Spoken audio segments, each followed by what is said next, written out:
Good afternoon students. जो हमारा next question है वो है fuel cell H2O2 fuel cell. एक इंपॉर्टेंट क्वेश्चन है, काफ़ी ज़्यादा बार एग्जाम में देखा गया, स्टेट बोर्ड में भी और CBSE में भी। देखो जनरली ये क्वेश्चन आपको लॉन्ग आंसर में आएगा, अगर सिर्फ वर्किंग आएगी तो हो सकता है कि 3 मार्क्स में आ जाए, नहीं तो 5 मार्क्स में बनता है ये क्वेश्चन। अब अगर मैं H2O2 फ्यूल सेल की बात करूं तो सबसे पहले आ गया फ्यूल सेल। क्या आ गया? Fuel cell. अब क्या होता है फ्यूल सेल?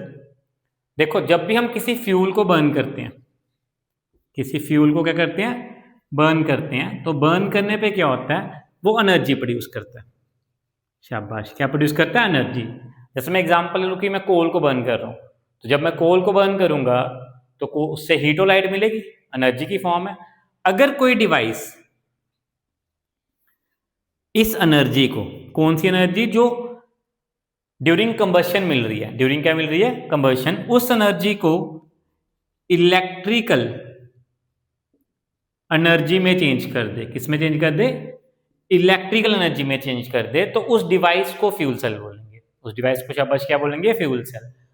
कोई भी डिवाइस अगर एनर्जी जो ड्यूरिंग कंबशन मिल रही है उसको कन्वर्ट कर दे इलेक्ट्रिकल एनर्जी में, तो उस डिवाइस को फ्यूल सेल बोलते हैं। उस डिवाइस को क्या बोलते हैं? Fuel cell.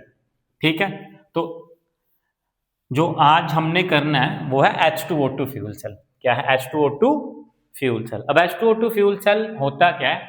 एक बड़ा सा कंटेनर होता है, उस कंटेनर को हमने 3 पार्ट में डिवाइड करना है by using carbon porous electrodes. ये 2 इलेक्ट्रोड्स लिए, ये कार्बन के पोरस इलेक्ट्रोड्स हैं। कार्बन के क्या हैं? पोरस इलेक्ट्रोड्स, मतलब इनमें पोर्स होंगे। ठीक है, कार्बन के पोरस इलेक्ट्रोड्स। बीच में थोड़ा सा प्लेटिनम भी यूज होगा इन पोरस इलेक्ट्रोड्स के बीच, यूएस कैटलिस्ट एक्ट करता है।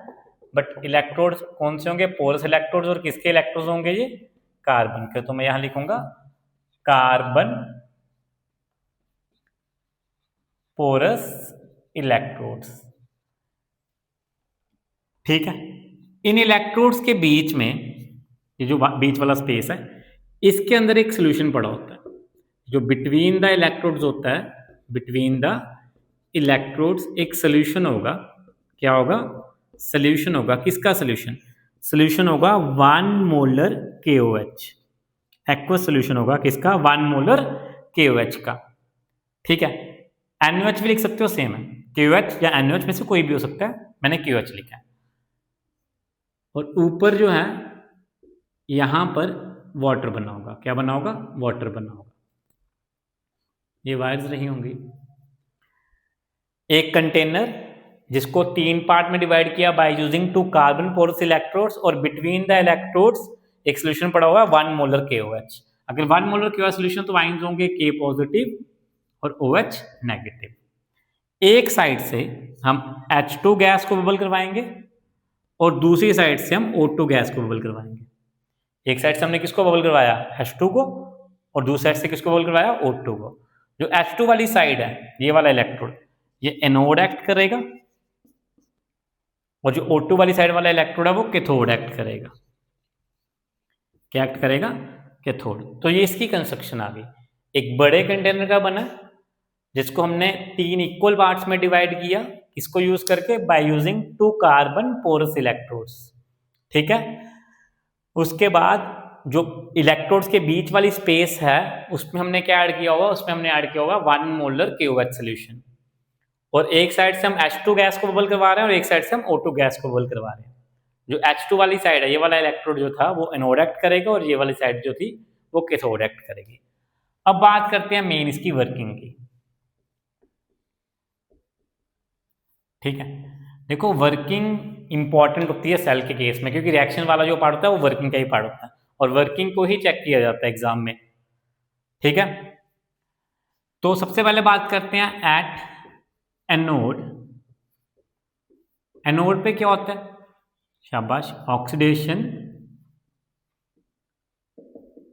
Takes place. क्या होगा? एनोड पे ऑक्सीडेशन हो रही होगी। क्या हो रही होगी? ऑक्सीडेशन। शाबाश। अब मुझे बताओ यहां एनोड पे है कौन? है H2। गैसियस फॉर्म में, तो H2 यहाँ से पास कर जाएगी पोरस इलेक्ट्रोड से। जब गैस किसी लिक्विड में जाएगी तो वेपर्स बनेंगे, तो ये आ गया आपका H2 गैसियस फॉर्म में। अब H2 जब इस कंटेनर के अंदर आ गई, इस पोर्शन के अंदर आ गई, तो यहाँ पर K पॉजिटिव और OH नेगेटिव दो चीजें रिएक्ट करने के लिए, K पॉजिटिव और OH नेगेटिव। अब K पॉजिटिव किससे रिएक्ट नहीं करेगा क्योंकि ऑक्टेट कंप्लीट है, तो H2 किससे रिएक्ट करेगा? OH नेगेटिव से।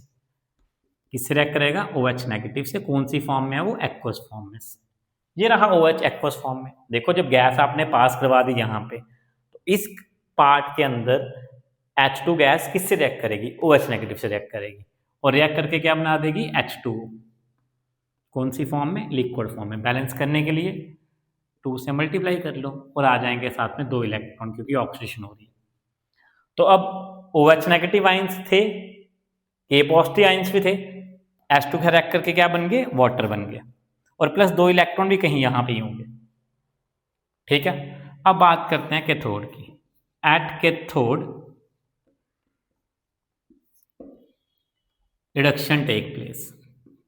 कैथोड पे क्या होगी? शाबाश, रिडक्शन टेक्स प्लेस। अब बात करते हैं रिडक्शन की। रिडक्शन O2 वाले पार्ट पे है, कैथोड है ये, तो O2 गैस अब जो यहां से बबल करेगी, तो O2 कौन सी फॉर्म में? गैसियस फॉर्म में। और O2 किससे रिएक्ट करेगा? O2 इस पार्ट से रिएक्ट करेगा, किससे? वाटर से। तो 2H2O लिक्विड। रिडक्शन कर रहे हो तो प्लस इलेक्ट्रॉन्स भी आ जाएंगे। अब O2 वाटर से रिएक्ट करके और इलेक्ट्रॉन से रिएक्ट करके नेगेटिव चार्ज आ जाएगा, तो OH नेगेटिव आइंस बनाएंगे। क्या बनाएंगे? OH negative ions. O2 किससे रिएक्ट कर रहा है? वाटर से। वाटर कहां बन रहा था? एनोड पे। प्लस इलेक्ट्रॉन्स और क्या बन गए? OH नेगेटिव आइंस बन गए। बैलेंस कर लेते हैं। ऑक्सीजन कितने आ गए? टोटल 4, हाइड्रोजन भी 4 आ गए, तो ये 4 टाइम्स बनेंगे। ठीक है, बैलेंस है। अब यहां देखिए, अब अगर ये 4 नेगेटिव आयर आ रहा है यहाँ पे, तो यहाँ पे कितने इलेक्ट्रॉन चाहिए? 4, तो यहाँ पे इलेक्ट्रॉन्स को भी 4 से मल्टीप्लाई कर दिया जाएगा। अब बैलेंस की बात करूं तो एनोड पे मुझे 2 इलेक्ट्रॉन चाहिए और कैथोड पे मुझे 4 इलेक्ट्रॉन्स चाहिए। ठीक है, तो इस रिएक्शन को बैलेंस करने के लिए हम 2 से मल्टीप्लाई करेंगे। जब आप इसको 2 से मल्टीप्लाई करोगे तो ये बन जाएगा 2H2 gaseous plus 4OH negative aqueous gives us 4 times H2O liquid plus 4 electrons। अब बात आ गई नेट रिएक्शन की। तो नेट रिएक्शन के लिए ये आपके इलेक्ट्रॉन्स और ये आपके इलेक्ट्रॉन कैंसिल हो जाएंगे, ये OH नेगेटिव और OH नेगेटिव कैंसिल हो जाएंगे। यहाँ वाटर 2 टाइम्स बन रहा है, यहाँ 4 टाइम्स है, तो ये वाटर खत्म और यहाँ वाटर बचेगा 2 टाइम्स। अब अगर मैं नेट रिएक्शन की बात करूं तो यहां से इस साइड से सिर्फ 2H2 दिख रहा है और इस साइड से क्या दिख रहा है? O2। H2 और O2 मिलके क्या बना देंगे? H2O, water. तो ये जो वाटर दिख रहा है ना आपको ऊपर लास्ट में, वो बेसिकली लास्ट प्रोडक्ट होता है।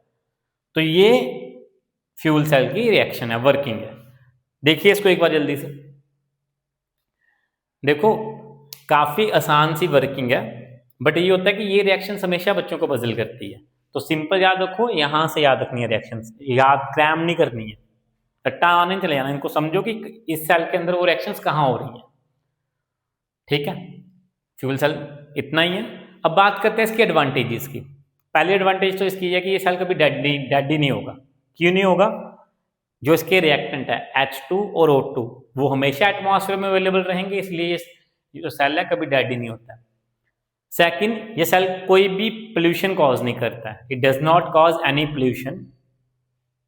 और थर्ड है, जो इसकी वोल्टेज होती है वो अप टू 0.9 वोल्ट होती है। अप टू क्या होती है? 0.9 वोल्ट। ठीक है, यहां तक। डिसएडवांटेजेस की अगर बात करेंगे तो एक तो डिफिकल्ट है इसको मेंटेन करना, it is difficult to maintain. और सेकंड आपका है इट इज कॉस्टली, थोड़ा कॉस्टली होता है। क्यों? क्योंकि प्लेटिनम को यूज करते हैं कार्बन पोरस इलेक्ट्रोड के अंदर। ठीक है, देख लीजिए इस फ्यूल सेल को, ये भी इंपॉर्टेंट क्वेश्चन है और काफ़ी बार एग्जाम में पूछा गया।